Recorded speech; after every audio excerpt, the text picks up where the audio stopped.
Salam. Ya, untuk Natal keluarga pendeta wilayah 1 mengambil tema kemuliaan bagi Allah dan damai sejahtera di bumi.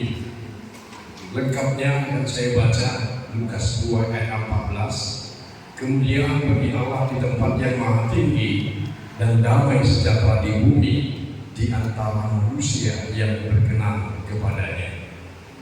Demikian firman Tuhan. Tema ini ditetapkan oleh Persekutuan Gereja-Gereja Indonesia dan Konferensi Wali Gereja Indonesia menjadi tema Natal Nasional di tahun 2023 ini.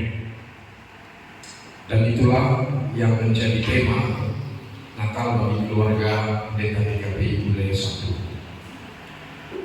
Baik, kita akan tidak membahas, tapi menangkap pesan tema ini.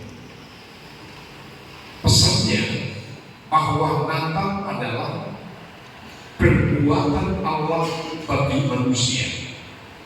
Natal adalah inisiatif Allah. Natal adalah tindakan Allah kepada dunia. Kalau Natal adalah perbuatan Allah, sebenarnya siapa yang harus menjelaskan itu? Ya Allah sendiri. Karena setiap tindakan Allah harus dijelaskan oleh pihak Allah. Sama seperti presiden, ketika ia mengambil keputusan, maka yang menjelaskan keputusan itu adalah pihak presiden. Pihak presiden ada pembantu presiden, ada jubir presiden.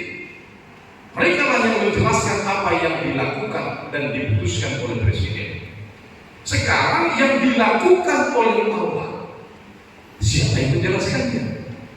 Kan harus Allah sendiri. Kan harus dari pihak Allah yang menjelaskan tindakannya. Nah, di sini dalam Lukas 2, tindakan Allah itu dijelaskan dan disampaikan oleh para malaikat.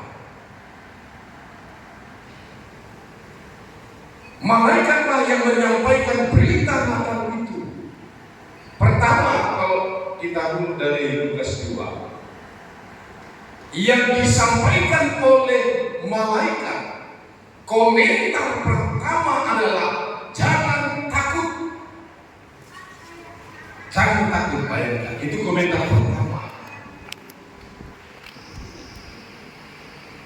Kenapa jangan takut? Karena disebutkan di sini, kalau mau kita baca, sebab sesungguhnya aku telah memberitakan kepadamu kesukaan besar untuk seluruh dunia.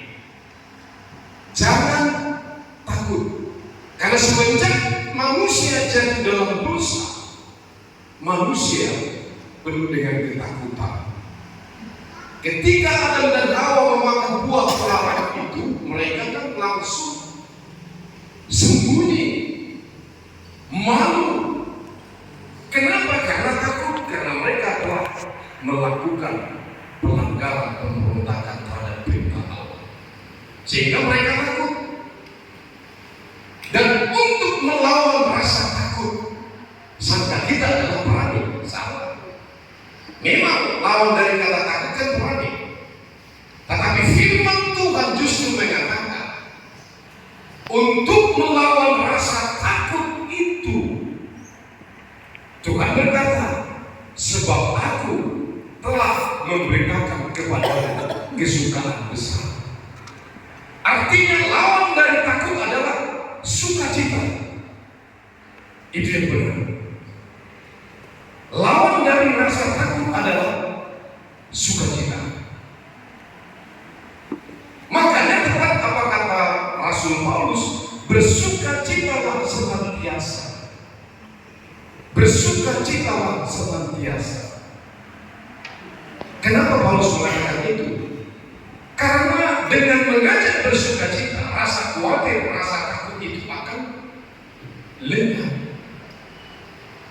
Jadi kunci untuk mengalahkan rasa takut adalah bersukacita. Nah sekarang sukacita yang bagaimanakah?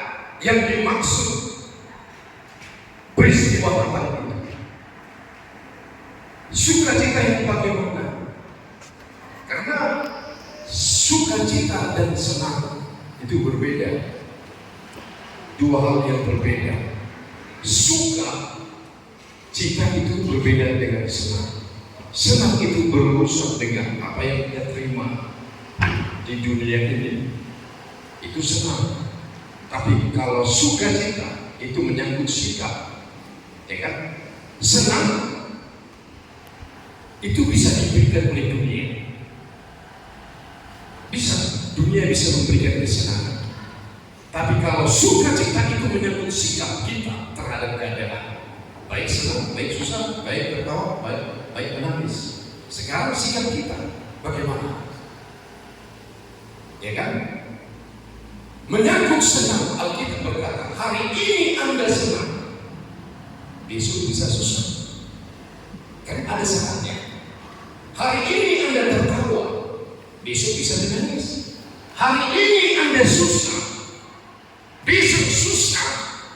Siapa tahu lusa Anda akan mati. Kita kan tidak tahu. Tapi menyangkut sukacita, itu menyangkut keadaan kita menyikapi senang susah tadi. Itu kan menyangkut sikap kita terhadap menyikapi susah senang, tawa dan tangis. Itu menyangkut sikap. Jadi kan dua kata, suka dan cita itu digabungkan menjadi satu. Suka cita, suka berarti gemar, suka hobi, tentunya. Pendeta juga gemar pelihara burung, berarti dia suka burung. Walaupun sekarang mungkin burungnya tidak bisa lagi terbang karena ada rongsokan, gitu. Ya kan? Pendeta Hendra Sipahutan gemar memancing, berarti dia suka mancing. Nggak tahu suka ada di mancing di air atau di darat, dia juga suka, saya tidak tahu. Tapi dia gemar memancing, pasti dia suka memancing. Yang begitu. Itu menyangkut suka, menyangkut cita, berarti menyangkut perasaan, ya kan? Ide, gagasan. Itu menyangkut cita. Berarti bila digabungkan dengan sukacita, berarti sikap kita untuk mau maju ke depan dengan ide dan gagasan-gagasan. Itu sukacita. Makanya Rasul Paulus berkata, bersukacita. Bagaimana mungkin orang menderita bersukacita? Bisa, karena itu menyangkut sikap. Bagaimana mungkin orang sakit bersukacita? Bisa, karena sukacita itu menyangkut sikap. Beda sikap anak-anak menyikapi sesuatu dengan sikap orang dewasa. Beda sikap orang beriman menyikapi sesuatu dengan orang yang tidak beriman. Berarti bersukacita. Apa sukacita Natal kita pada hari ini? Karena berita yang disampaikan oleh malaikat itu menjadi sukacita yang besar bagi kita. Dikatakan ayat 11, hari ini telah lahir bagimu juru selamat, yaitu Kristus Tuhan Kota Daud.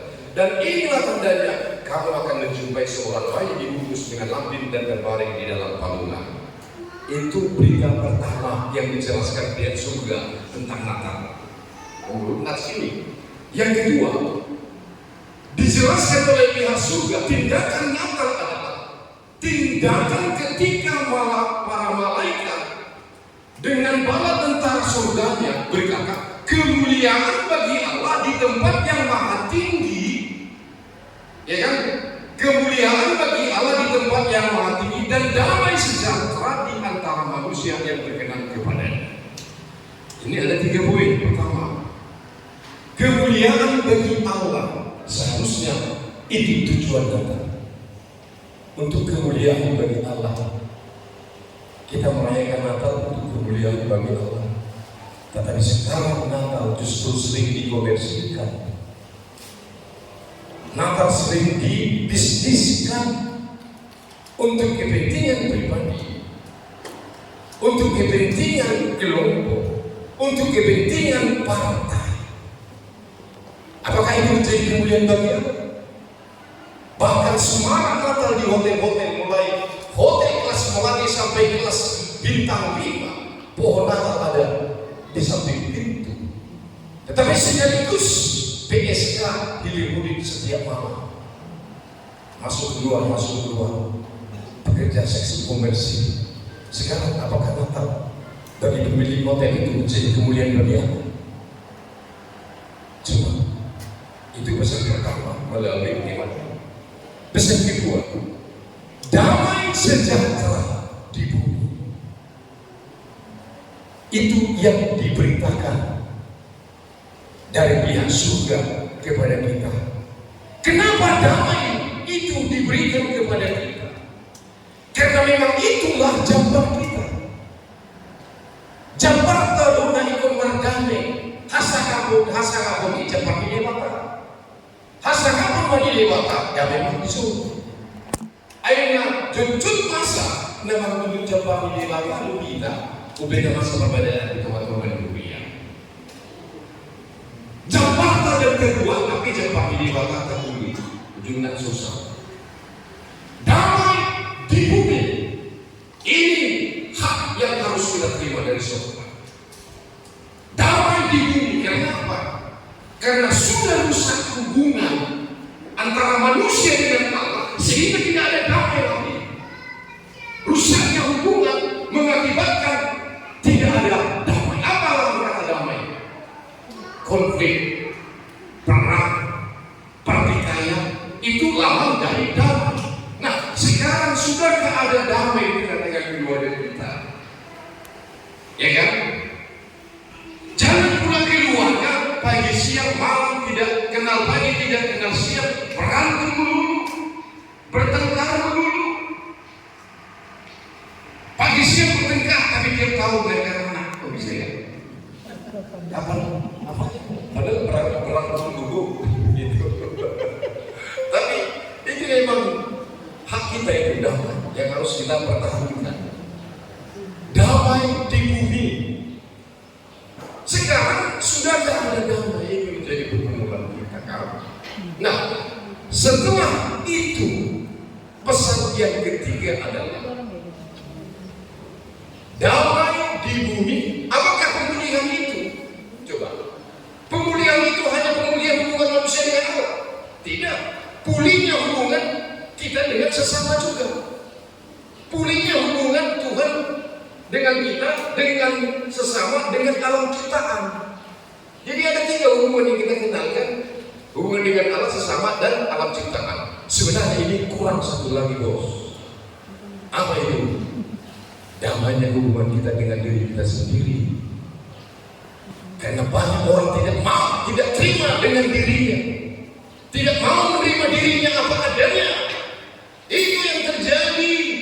Yang kita lihat di tengah-tengah keluarga, maunya mama-mama ini di depan kaca berjam-jam yang menyesali pipinya yang menonjol.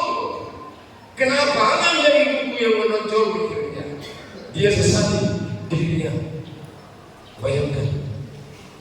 Bahkan dia tidak terima kalau dia kulitnya hitam, sehingga harus pergi ke skincare, pergi ke salon kecantikan. Bagaimana supaya muka ini glowing, ya kan? Terakhir dia pergi ke salon kecantikan, suaminya juga jadi heran kenapa muka sering bunyi belang-belang, karena mungkin nggak cocok dengan kulitnya. Itu akibat dia tidak bisa menerima dirinya, tidak bisa menerima berdamai dengan dirinya. Itulah akibatnya. Jadi ada alat sedikit berdamai tadi. Nah sekarang apakah pemulihan pendamaian itu terjadi di pihak kita? Iya, tapi ada syaratnya, ada kondisi. Apa itu?